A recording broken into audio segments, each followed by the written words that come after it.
So now we are going to see with Nuh alayhi salam. Nuh alayhi salam says, and in this portion of Surah, Allah tries to elaborate the life histories of different prophets who lived at different timelines, the kind of problems that they faced when they tried to convey the message of Islam to their people. And certainly, we sent Nuh alayhi salam to his people, and he started conveying his message to his own people, calling out like this. He said, "O my people, worship Allah, not for you from besides any god other than Him."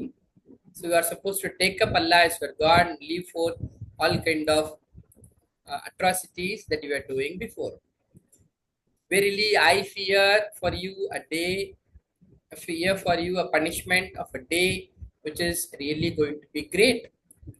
He said the chiefs of its people. So, which means that every community, the people who oppose the messenger will be the chief ones. The people who had the rulings in their hand, who had got power in their hand, they were the people who were the first and foremost to oppose the message, the respective prophet. And the chief said, "Verily, surely you are in error clear." They are telling to Nuh alayhi salam. They are telling to Nuh alayhi salam that you are in error clear.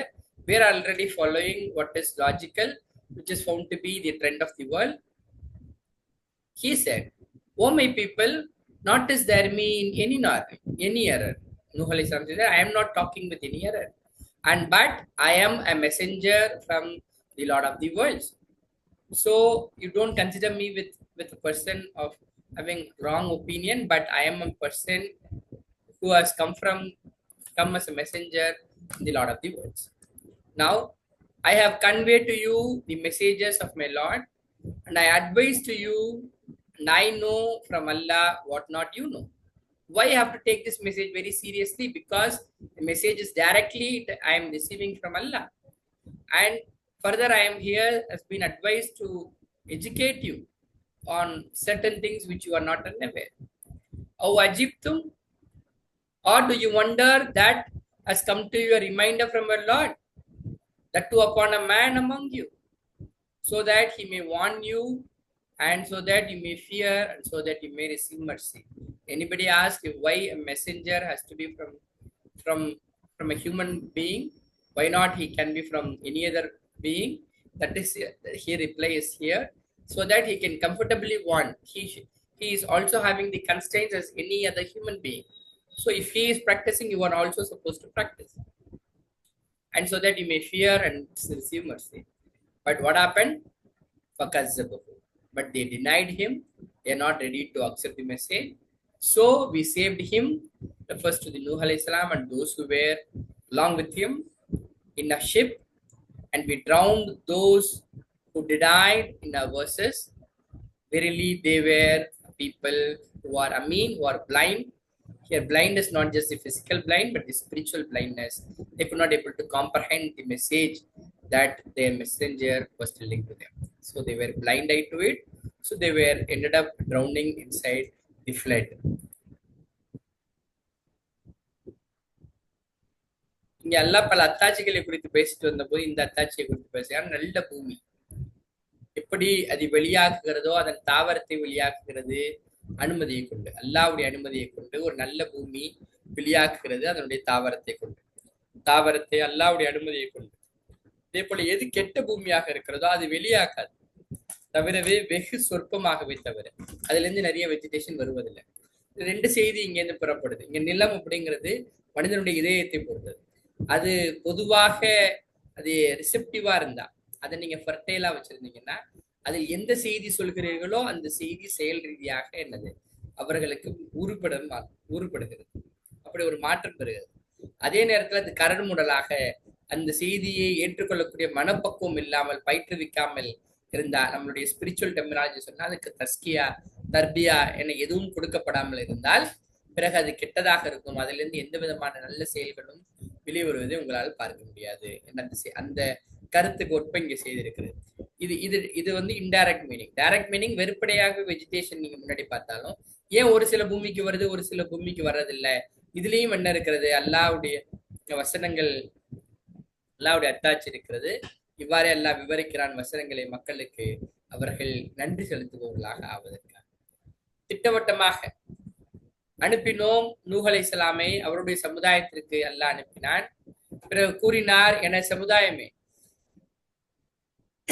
வணங்குங்கள் அல்லாவை, இல்லை உங்களுக்கு எந்த விதமான வணக்கத்துக்குரிய கடவுளும் அவனே அன்றி. நிச்சயமாக நான் பயப்படுகிறேன் உங்கள் மீது வேதனையை, மகத்தான நாளினுடைய வேதனை. அப்ப இந்த 2 செய்தி இங்க சொல்லப்படுகிறது. இங்க முதல்ல 3 செய்தி இங்க இருக்கிறது. முதல்ல ஒரு தூதர் வந்திருக்கிறாருங்கிற செய்தி, இது தூதுத்துவம் இருக்கிறது. தூதர் ஒரு செய்தி சொல்கிறார், ஏகத்துவத்தை குறித்த செய்தி சொல்கிறார், ஓர் இறைவன் தான் இருக்கிறான் என்ற அந்த செய்தி சொல்கிறார். அதோடு சேர்த்து மறுமை நாள், மகத்தான மறுமை நாள் அப்படின்னா ஆகிரத்தையுடைய செய்தி சொல்கிறார். இப்ப 3 செய்தியும் என்னது? இந்த செய்தியை சொல்வதற்காக எல்லா நபிமார்களும் அனுப்பப்பட்டார்கள். இந்த பகுதியில அல்லாஹ் பல்வேறு நபிமார்கள் வாழ்ந்த, பல்வேறு பகுதிகளில் வாழ்ந்த பல்வேறு நபிமார்களுடைய இந்த செய்திகளை எல்லாம் தொகுத்து இங்க ரொம்ப ரத்தின சுருக்கமாக இங்க எல்லாம் சொல்லியிருக்கிறார். இங்க இந்த செய்தி இப்படி ஒரு 3 செய்தியையும் அவர் என்னது பல்வேறு குரானில் பல்வேறு பகுதிகளில் பார்க்கிறோம். 950 ஆண்டு காலம் இவர் இந்த பிரச்சனைகள், இந்த பிரச்சாரத்தை செய்கிறார். ஒரு தலைமுறைக்கு அல்ல, பல தலைமுறைக்கு. அப்போ இவர் இருக்கிறார், தலைமுறைகள் என்னது கடந்து கொண்டே போகிறது. பல தலைமுறைக்கு அவர் இந்த செய்தியை எடுத்து வைக்கிறார். ஆனால் இஸ்லாத்தை ஏற்றுக்கொண்டவர்கள் மிக சுருக்கமானவர்கள். இங்கே இந்த செய்தி சொன்ன பிறகு கூறினார்கள் முக்கியஸ்தர்கள், எப்பொழுதும் சரி, நீங்க பொது நீதியாக நீங்க இந்த எல்லா நபிமார்களையும் பார்க்கலாம், இந்த எப்பொழுதும் இஸ்லாத்துக்கான செய்தியை எதிர்ப்பவர்களாக ஆட்சியாளர்கள் இருந்தார். ஏன்னா அவர்களுடைய பீடம் நடுநடுங்க தொடங்கியதின் காரணமாக அவர்கள் தலைவர்கள், ஊர் தலைவர்கள், அவர்கள் சொன்னார்கள், அவருடைய சமுதாயத்தினுடைய ஊர் தலைவர்கள் சொன்னார்கள், நிச்சயமாக நாம் உண்மை காண்கிறோம், வழிகேட்டில், தெளிவான வழிகேட்டில் நீர் இருப்பவராக நாம் உன்னை காண்கிறோம்.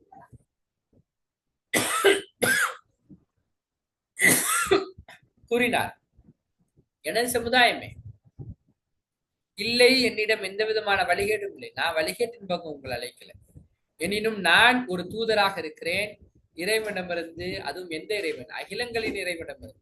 நீங்கள் சொல்வது போல சிறு சிறு சிலைகளுக்கான, தெய்வங்களுக்கான கடவுள் அல்ல, மாலாக அகிலங்களின் இறைவனிடமிருந்து நான் தூதராக அனுப்பப்பட்டிருக்கிறேன். எடுத்துரைக்கிறேன் உங்களுக்கு தூதுத்துவ செய்திகளை. யாருடைய தூதுத்துவ செய்தி? என் இறைவனுடைய தூதுத்துவ செய்தியை. இதன் மூலமாக இன்னும் உபதேசிக்கிறேன். இந்த 2 பணியை எப்பொழுதும் செஞ்சிருக்காங்க. ஒன்று பலாக் அப்படிங்கிற பணி, தொடர்ந்து எடுத்துரைப்பது, மக்களுக்கு எடுத்துரைப்பது. நசியை அப்படின்னா அவர்களுக்கு நசியத் செய்வது, உபதேசம் செய்வது. இந்த 2 பணிகளையும் தூதர்கள் செய்திருக்கிறார்கள் உங்களுக்கு. பிறகு நான் அறிவிக்கிறேன், அறிகின்றேன், அல்லாவை விட அறிகிறேன், அல்லாவிடமிருந்து நான் சிலவற்ற செய்திகளை அறிகிறேன், எதனை நீங்கள் அறிய மாட்டேன். சாதாரண சாமானியர்களுக்கு தெரியாத பல்வேறு செய்திகள் எனக்கு தூதுவனாக எனக்கு தரப்படுகிறது. இந்த செய்தியை நான் உங்களுடன் பகிர்ந்து கொள்கிறேன் என சொல்கிறார். வியப்பாக இருக்கிறது, வியக்குகிறீர்களா? வந்திருப்பது உங்களுக்கு ஒரு நல்லுபதேசம் ஒரு இறைவனிடமிருந்து, அவர் அதுவும் ஒரு மனிதர் மீது தூதுத்துவம் அனுப்பப்பட்டது உங்களுக்கு ரொம்ப ஆச்சரியமாக இருக்கிறதா? உங்களிலிருந்து ஏன் அல்லாஹ் அப்படி செய்தார்னா இதன் மூலமாக உங்களுக்கு எச்சரிப்பதற்காக. ஏன் தூதர்கள் வருகிறார்கள்? எச்சரிப்பதற்காக, நீங்கள் அல்லாஹ்வை அஞ்ச செய்வதற்காக, உங்கள் மீது கருணை காட்டப்படுவதற்காக. இந்த 3களுக்காக தான் என்னது எல்லா தூதர்களும் அனுப்பப்படுகிறார்கள். இப்படி அவர் தொடர்ந்து பிரச்சாரம் செய்த பிறகு அவரை பொய்ப்பித்தனர். மிக சொற்ப விரல் விட்டு எண்ணக்கூடிய நபர்கள் தவிர பிறர் யாரும் என்னது அவருடைய செய்தி ஏற்றுக்கொள்ளவில்லை. பிறகாகவே பாதுகாத்தோம். எவர்கள் அவருடன் இருந்தார்களோ அவர்களை எல்லா கப்பலுக்கு பாதுகாத்தோம். பொதுவாகவே இஸ்லாமிய பிரச்சாரம் செய்யும் பொழுது, இஸ்லாத்திற்கான அழைப்பில் கொடுக்கும் பொழுது, குரானின் பக்கமும் இஸ்லாத்தின் பக்கமும் அழைப்பிடும் போது அதற்கான டேர்ன் அவுட் பார்த்தா ரொம்ப விரல் விட்டு எண்ணக்கூடிய என்டர்டைன்மெண்டின் பக்கம், எல்லா பாவத்தின் பக்கம், பிற அனாச்சாரங்களின் பக்கம் அழைக்கும் போது அதுக்கான எண்ணிக்கை ரொம்ப ஜாஸ்தியாக தான் வரும். இது உலக நியதி. அது இந்த நீதியை தான் இங்கேயும் பார்க்கிறோம். இங்கே இன்னும் எவர்கள் அவருடன் கப்பலில் சென்றார்கள், யாரையும் அல்லாஹ் அவரையும் நூஹ் அலைஹிஸ்ஸலாமையும் அவரோடு இருந்தவர்களையும் அல்லாஹ் கப்பலில் ஏற்றி பாதுகாத்தான். பிறகு மூழ்கடிக்க செய்தான். எவர்கள் பொய்ப்பித்தார்களோ அவர்களை, நம் வசனங்களை பொய்ப்பித்தவர்கள் மூழ்கடிக்கப்பட்டார்கள். இது பொதுவாக நடக்கும். அல்லாஹ்வுடைய பாதுகாப்பு யார் மிக சொற்ப எண்ணிக்கையில் இருந்தாலும் சரி, யார் அல்லாஹ்வுடைய மார்க்கத்திற்காக உழைக்கிறார்களோ அவர்களுக்கு மாத்திரம் என்னது அவருடைய பாதுகாப்பு கிடைக்கிறது. பிறகு அவர்கள் நிச்சயமாக அவர்கள் சமுதாயம் குருடரான சமுதாயமாக இருந்தார்கள். Mister Saifullah can present.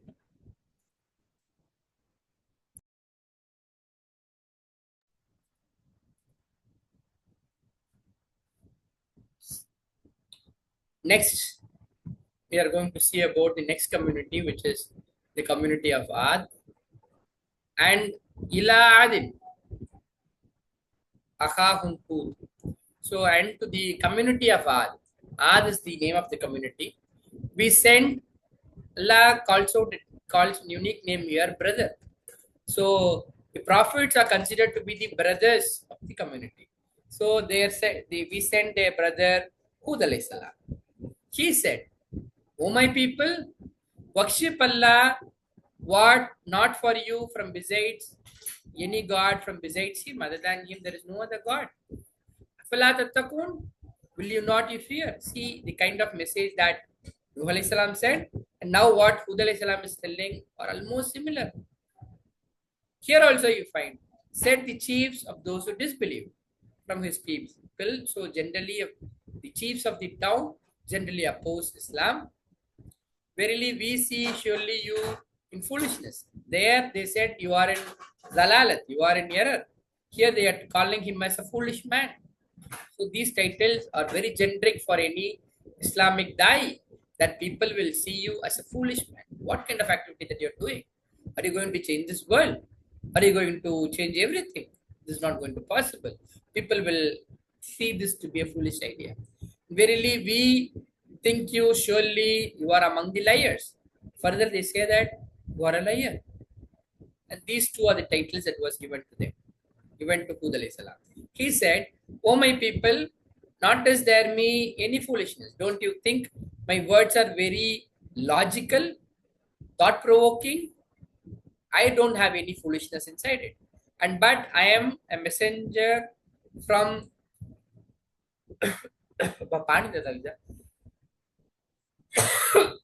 from Lord of the worlds." And here also I convey to you the message of my Lord. Whether you take it or don't take it, either you accept it or not, my job is to convey. Convey has something very, telling and conveying. Conveying is a stronger form of telling. You will convey so much that the opposite person is convinced. But it is not necessary that he will accept it. Maybe because of ego issues or because of the situational issues, he may not accept at that point in time, but he will become dumbfounded. That's all. Or he will become very arrogant, misbehave in the platform. So the conveying is convincingly in conveying the information, so that he will not have any second doubt about it. It will take very long process. It may not happen in one sitting or two sitting. You should allow people to live with you, talk with you, and have business with you, have dealings with you. And over a period of time, people will understand that is the process of conveying. And verily, I am to you a nasihun. These two are the characters that any dai is expected to have it. First, he is a sincere advisor. He is not expecting any kind of revenue to be generated from the opposite person. And he is purely carer of the opposite person. He is not selfish. He is very selfless person, and he should behave very trustworthy. Without these two characters inbound in the dai, your words are meaningless. You should get a name that you are a sincere advisor, and you should be trustworthy. You are speaking only for the opposite person's benefit, not for just gaining the manpower. That is not the agenda. And this is what he says, that I am to you a sincere advisor. I am conveying what is conveyed to me. And further he says, do you wonder that has come to you a reminder from your Lord on a common man amongst you, that he may warn you? And remember when he made successors from after the people of Nuh, you know the kind of calamity happened with people of Nuh. We are their inheritors. A group of people who have been saved with Nuh alayhi salam, their descendants are what? Our community.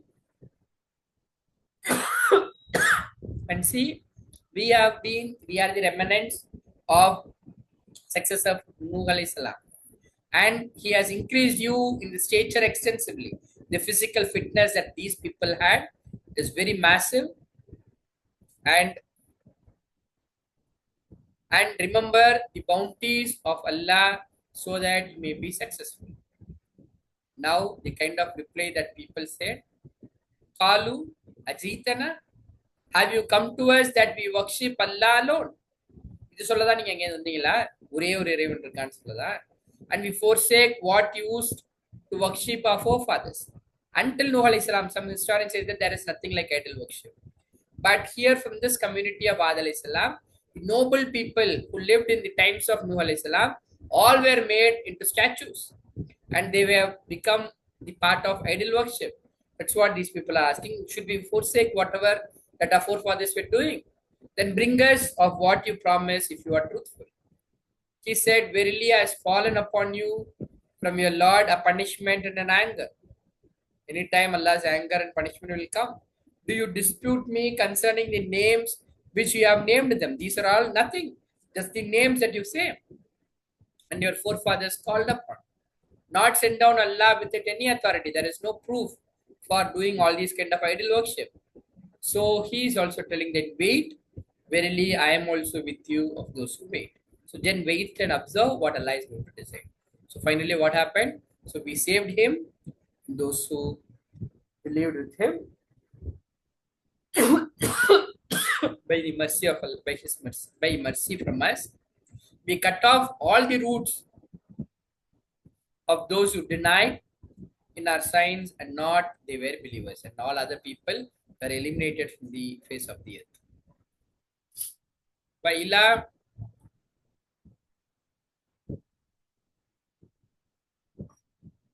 பிறகு அவருடைய சகோதரர் ஆது கூட்டத்தாருக்கு அவருடைய சகோதரர் ஹூத் அலைஹிஸ்ஸலாம் அனுப்பப்படுகிறார். கூறினார், என சமுதாயமே வணங்குங்கள் அல்லாவை, இல்லை வணக்கத்துக்குரியவன் உங்களுக்கு அவனை தவிர அவனை என்று வேறு யாரும் இல்லை, எனவே நீங்கள் அஞ்ச வேண்டாம். இப்படி ஒரு தூதுத்துவ செய்தியை ஹூத் அலைஹிஸ்ஸலாம் பிரச்சாரம் செய்தார். கூறினார்கள், தலைவர்கள் எவர்கள் நிராகரித்தார்களோ அவருடைய சமுதாயத்திலிருந்து அவர்களுடைய தலைவர்கள் சொன்னாங்க, நிச்சயமாக நாம் உண்மை காண்கிறோம் மடமையில் இருப்பதா. நூஹ் அலைஹிஸ்ஸலாமுக்கு பேர் கேட்டாங்க வழிகேட்டில் இருப்பதா. இங்க என்ன சொல்றாங்க, நீங்க முட்டாள்தனமா பேசுறீங்க, லாஜிக் இல்லாம பேசுறீங்க, என்ன உங்கள் பேச்சுல ஒரு சுவாரஸ்யம் இல்லை, ஒரு த்ரில் இல்லை. நிச்சயமாக நாம் உண்மை எண்ணுகிறோம் பொய்யர்களில் ஒருவராக. ரெண்டு பேர், ஒன்று நீங்க பொய்யர், இன்னொன்று என்னது, நீங்கள் மடமையில் இருக்கிறீர்கள், அறிவிலியாக இருக்கிறீர்கள். அதற்கு கேட்கிறாங்க ஹூத் அலைஹிஸ்ஸலாம் கேட்கிறாங்க, கூறினார், எனது சமுதாயமே, இல்லை என்னுடைய பேச்சில் எந்த விதமான மடமைத்தனம், எந்த விதமான ஃபூலிஷ்னஸ் அதில் இல்லை, எந்த விதமான இல்லாஜிக்கல் திங்கிங்கும் இல்லை. நிச்சயமாக நான் தூதராக இருக்கிறேன் இறைவனிடமிருந்து, அகிலங்களின் இறைவனிடமிருந்து. பிறகு என்னுடைய பணி என்ன, தூதருடைய பணி என்ன, நான் எடுத்துரைக்கிறேன் உங்களுக்கு. எடுத்துரைப்பதனால் ரொம்ப தெளிவாக பேசிவிடுவது, ஈத்தாப்பில் உள்ளவர்களுக்கு வேற எந்த கேள்வியும் வராத அளவு அவங்க ஒத்துக்க வலிக்கும்படியான, அவங்க ஆனா ஒத்துக்கணும்னு அவசியம் கிடையாது. அதாவது அவர்களை கன்வெர்ட் பண்ணுவதன் நோக்கம் இல்லை, கன்வே பண்ணுவதுதான் நோக்கம், எடுத்துரைப்பதுதான் நோக்கம். ஒண்ணு அந்த நேரத்துல அவங்க மறுக்கலாம், பிறகு அவர்கள் ஏற்றுக்கொள்ளலாம். என்ன பிறகு நான் உங்களுக்கு நீ தாயுடைய கேரக்டர் இப்படி இருக்கணும் உபதேசிப்பவனாக, நல்ல எண்ணத்தில் எந்த விதமான பிரதிபலனும் எதிர்பார்க்காமல், அவரிடமிருந்து எந்த மெட்டீரியல் கெயினும் எதிர்பார்க்காமல், பேரு புகழுக்கோ எதுக்கும் இல்லாமல் அவருக்கு நலம் நாடியவராக செயல்படுவது. இப்படி செய்தால் நிச்சயமாக நான் உபதேசிப்பவனாக இருக்கிறேன். அவ் அஜிப்தும், பிறகு நீங்கள் வியக்குகிறீர்களா, அதாவது உங்களிடம் வந்திருக்கிறது நல்லுபதேசம் உங்கள் இறைவனிடமிருந்து ஒரு மனிதருக்கு வந்திருக்குங்கிறதுனால உங்களுக்கு சந்தேகமா இருக்கா? உங்களை எச்சரிப்பதற்காகத்தான் அந்த மனிதருக்கு வந்திருக்கு. பிறகு நினைவு கூறுங்கள், சமயம் நான் ஆக்கினேன் பிரதிநிதிகளாக, அல்லாஹ் ஆக்கினான் உங்களை பிரதிநிதிகளாக. எதற்கு பிறகு, நூகுடைய சமுதாயத்திற்கு பிறகு உங்களை அல்லாஹ் ஆக்கியிருக்கிறானே. அல்லாஹ் பெரும் கூட்டத்தை அழித்து விட்டு உங்கள் மாத்திரம் மிச்சம் இருந்தீங்க. அந்த கவும்ல இருந்து நாம் எல்லாம் பெறப்பட்டவர்கள், அவர்கள்லாம் ஈமான் கொண்டவங்க தானே. பிறகு பின்னர் சமுதாயத்திற்கு, நூஹ் அலைஹிஸ்ஸலாமுடைய சமுதாயத்திற்கு பிறகு அல்லாஹ் உங்களுக்கு அதிகப்படுத்தியிருக்கிறான். உங்களுக்கு படைப்பில், உங்களுடைய படைப்பில் விரிவில், உங்களுடைய பாடி பில்டிங், உங்களுடைய உடல் வளர்ச்சி எவ்வளவு பெருசாக இருக்கிறது. அதனை கொண்டு மலைகளை எல்லாம் உங்களால் என்னது குடைய முடிகிறது. இப்போ அவ்வளவு தாக்கத் கொடுத்திருக்கிறான் அல்லாஹ் உங்களுக்கு. பிறகு நினைவு கூறுங்கள் அருட்கொடைகளை, அல்லாவின் அருட்கொடைகளை நீங்கள் ஆகும் பொருட்டு வெற்றி பெற்றவர்களா? அதற்கு அவர்கள் கூறினார்கள், மக்களுடைய பொது கருத்து எப்படி இருக்கும்? எங்களிடம் வந்திருக்கிறீர்களா? நாங்கள் வணங்க வேண்டும் அல்லாவை, ஒரே ஒரு இறைவன் மட்டுமே, இதை சொல்லதான் நீங்க அங்கேருந்து வந்தீங்களா? ஒரு கடவுள் எடுத்துக்க சொல்லி சொல்றீங்களா? பிறகு நாங்கள் விட்டுவிட வேண்டுமா? எதனையெல்லாம் வணங்கினார்களோ எங்கள் மூதாதை, எங்களுடைய முன்னோர்கள் வணங்கி வந்த இந்த தெய்வங்களை எல்லாம் விட்டுறணுமா? பிறகு எங்களிடம் கொண்டு வாருங்கள், எதனை நீங்கள் எச்சரிக்கிறீர்கள்? என்ன தண்டனை வரும்னு சொல்றீங்களா? அந்த தண்டனை வரட்டுமே, பார்க்கலாமே. இன் குந்தம் என சாதிக்கின், பிறகு நீங்கள் உண்மையாளர்களாக இருந்தார் கால கூறினார். நிச்சயமாக நிகழ்ந்து விட்டது உங்கள் மீது உங்கள் இறைவனிடமிருந்து வேதனையும் கோபமும். பிறகு தர்க்கிக்கிறீர்களா என்னுடன் பெயர்களை? எந்த பெயர்களை நீங்களாக பெயரிட்டுக் கொண்டீர்களோ? நீங்க வச்சிருக்கக்கூடிய இந்த கடவுள்களுக்கெல்லாம் யார் பேர் வச்சது? நீங்களா வச்சுக்கிட்ட பேரு, நீங்களும் உங்களுடைய மூதாதைகளும் வச்சுக்கிட்ட பேரு. பிறகு இறக்கவில்லை அல்லாஹ், அதனை கொண்டு எந்த விதமான ஆதாரத்தையும் அல்லாஹ் இறக்கவில்லை. எனவே எதிர்பார்த்திருங்கள், நானும் உங்களுடன் எதிர்பார்த்திருக்கிறேன். பஞ்சை நாகு, பிறகு நாம் பாதுகாத்தோம், அவரையும் பாதுகாத்தோம். யாரை? ஹூத் அலைஹிஸ்ஸலாமையும். பிறகு எவர்கள் நம்பிக்கை கொண்டார்கள் அவர்கள் மாத்திரம் பாதுகாக்கப்பட்டார்கள் அல்லாவின் கருணையினால். பிறகு நாம் அறுத்து விட்டோம் வேரை, எவர்கள் பொய்ப்பித்தார்களோ அவர்களுடைய வேறு அறுக்கப்பட்டது. பிறகு நமது வசனங்களை பொய்ப்பித்தவர்களை இன்னும் அவர்கள் இருக்கவில்லை, நம்பிக்கையாளர்களாக அவர்கள் இருக்கவில்லை.